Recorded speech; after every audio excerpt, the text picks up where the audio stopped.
नवाब मलिक के आरोपों पर अब से कुछ ही देर बाद प्रेस कॉन्फ्रेंस करेंगे हैदर आजम। इंडिया टीवी पर बोले, नवाब की पत्नी दाऊद इब्राहिम के रिश्तेदार हैं, नवाब के भाइयों की पत्नी के ISIS से संबंध।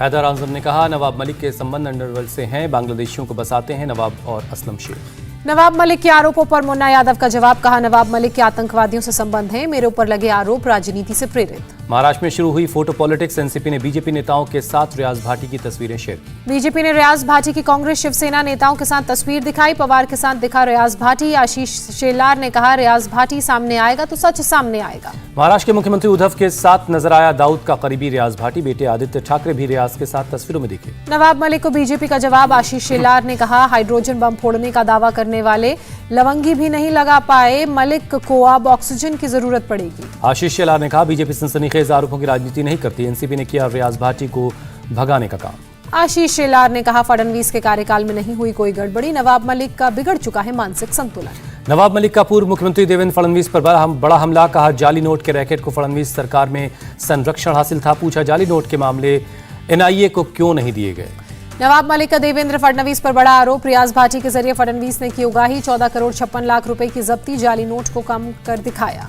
नवाब मलिक ने फडणवीस से किया सवाल, जाली पासपोर्ट केस में रियाज भाटी को क्यों छोड़ दिया गया, पूछा बिना जांच के रियाज भाटी प्रधानमंत्री तक कैसे पहुंच गया। नवाब मलिक ने फडणवीस के इशारे पर मुंबई में उगाही का किया दावा, एनसीबी के जरिए करोड़ों की वसूली हो रही है, कहा जाली नोट का रैकेट चलाने वालों के साथ समीर वानखेड़े की सांठगांठ। नवाब मलिक ने फडणवीस पर समीर वानखेड़े को बचाने का आरोप लगाया, कहा एनसीबी उगाही के खेल को दबाना चाहते हैं फडणवीस। नवाब मलिक ने कहा, फडणवीस के सीएम रहते अपराधियों को सरकारी पद दिया गया, विदेश से गुंडे फोन करते थे, पुलिस मामला यहां सेटल करती थी। नवाब मलिक ने कहा, देवेंद्र फडणवीस पूरे मामले को घुमा रहे हैं, एक अफसर को बचाना चाहते हैं, फडणवीस के खिलाफ आगे भी खुलासे करूंगा। अंडरवर्ल्ड के रिश्तों पर नवाब मलिक की सफाई, कहा जब प्रॉपर्टी की डील हुई तब सलीम पटेल दोषी नहीं था। नवाब मलिक ने कहा, फडणवीस की पत्नी पर नहीं बोलूंगा, लेकिन फडणवीस बताएं वर्ली में 200 करोड़ के फ्लैट्स कैसे खरीदे।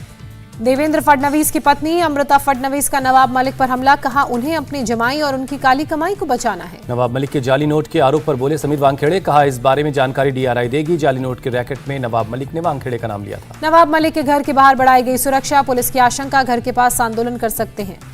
बॉम्बे हाईकोर्ट में नवाब मलिक के खिलाफ मानहानि केस की सुनवाई, समीर वानखेड़े के पिता ने किया है मानहानि का केस। समीर वानखेड़े के पिता ने मांगा है 1.25 करोड़ का हर्जाना, नवाब मलिक पर मीडिया के जरिए बदनाम करने का आरोप। प्रभाकर सैल और गोसावी की व्हाट्सएप चैट से ड्रग्स केस में बड़ा खुलासा, एनसीबी के रेड से पहले ही KP गोसावी ने रची थी साजिश, गोसावी ने कहा हाजी अली जाकर काम पूरा करो। 3 अक्टूबर को हुआ था व्हाट्सएप चैट, प्रभाकर के दावे के मुताबिक सुबह 10 बजे के करीब उसे हाजी अली के पास 50 लाख रुपए कैश दिए गए थे। 2 अक्टूबर का व्हाट्सएप मैसेज में गोसावी ने प्रभाकर को 10 लोगों के फोटोग्राफ भेजे, क्रूज पर नजर रखने के लिए कहा। गोसावी ने प्रभाकर से कहा कि ये लोग अगर क्रूज पर ग्रीन गेट से जाते हैं तो मुझे बताना।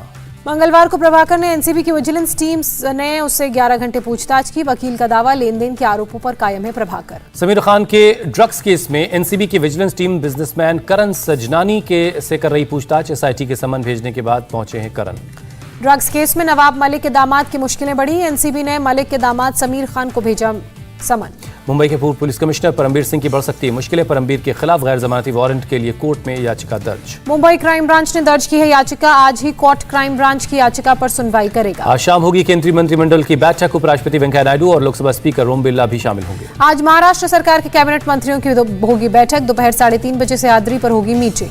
INX मीडिया भ्रष्टाचार के मामले में दिल्ली हाईकोर्ट ने खारिज की CBI की याचिका, चिदम्बरम समेत अन्य आरोपियों को मलखाना कक्ष में रखे गए दस्तावेजों के निरीक्षण की अनुमति देने वाले निचली अदालत के आदेश को CBI ने चुनौती दी थी।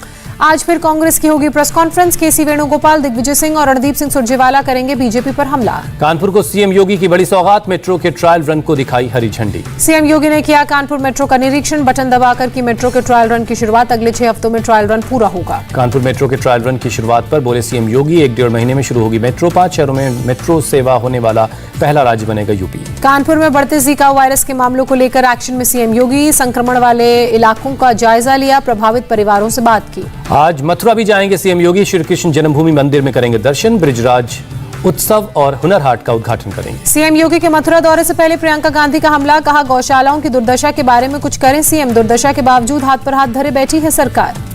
पंजाब में आपको बड़ा झटका, बठिंडा ग्रामीण से विधायक रुपिंदर कौर रूबी ने पार्टी से इस्तीफा दिया। बीजेपी सांसद साध्वी प्रज्ञा सिंह ठाकुर का विवादित बयान, कहा सुबह से अजान पढ़कर लोगों की नींद खराब करते हैं, माइक से अजान कर हमारी साधना भंग करते हैं। अफगानिस्तान पर अलग अलग पड़े चीन और पाकिस्तान। दिल्ली में अफगानिस्तान को लेकर एनएसए लेवल की बैठक। भारत समेत 8 देशों के राष्ट्रीय सुरक्षाकार दिल्ली में जुटे हैं। भारत के एनएसए अजीत डोवल कर रहे हैं रीजनल सिक्योरिटी डायलॉग की अध्यक्षता। ईरान और रूस के एनएसए भी शामिल। कजाकिस्तान, किर्गिस्तान, तजाकिस्तान, तुर्कमेनिस्तान और उज्बेकिस्तान के एनएसए भी बैठक में शामिल। अफगानिस्तान में तालिबान के बाद बदले हालात पर चर्चा।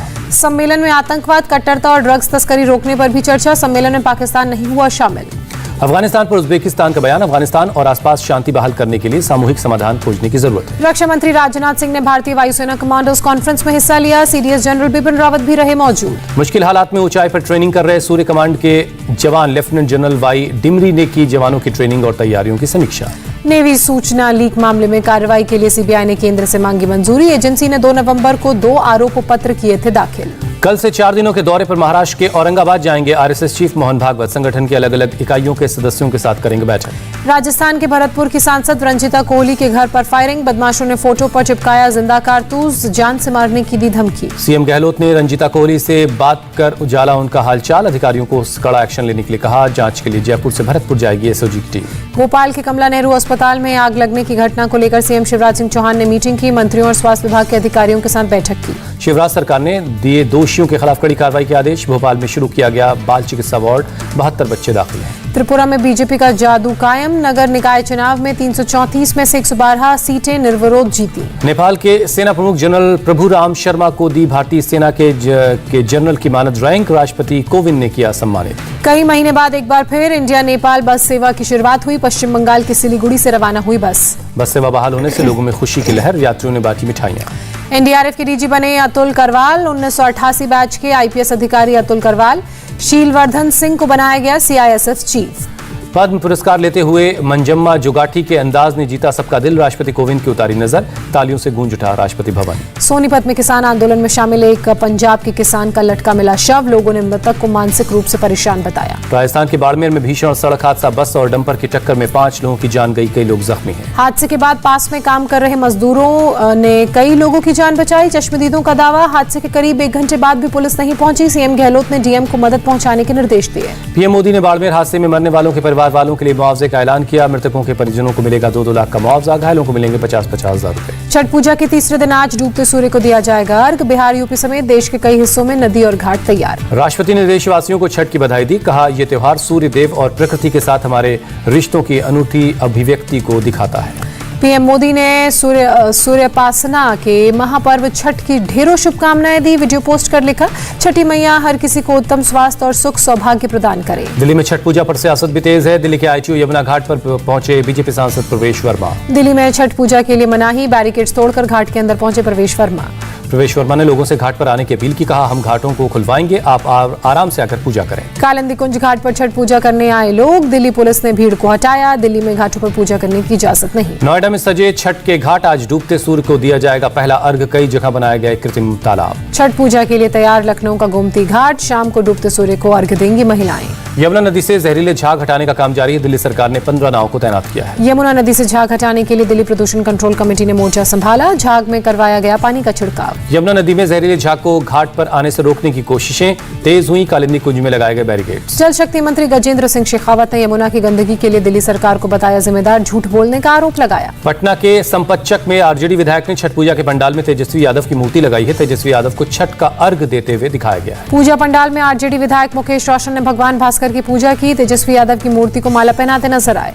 पटना समेत बिहार में छठ पूजा को देखते हुए 13 एनडीआरएफ की टीमें तैनात है। लोगों से ज्यादा सावधानी बरतने के लिए कहा गया है। चेन्नई में लगातार बारिश के बाद जलभराव। आईएमडी ने कई जिलों में बारिश का रेड अलर्ट जारी किया। तमिलनाडु सरकार ने आज और कल 2 दिन की छुट्टी का ऐलान किया है। भारी बारिश को लेकर लिया गया है यह फैसला। तमिलनाडु के तिरुवरूर में भारी बारिश के चलते किसानों को नुकसान। बाढ़ में डूबी धान की फसल। भारी बारिश की वजह से नागपट्टिनम में कई जगहों पर जलभराव। मौसम विभाग के मुताबिक बादल छाए रहने और बारिश की आशंका है।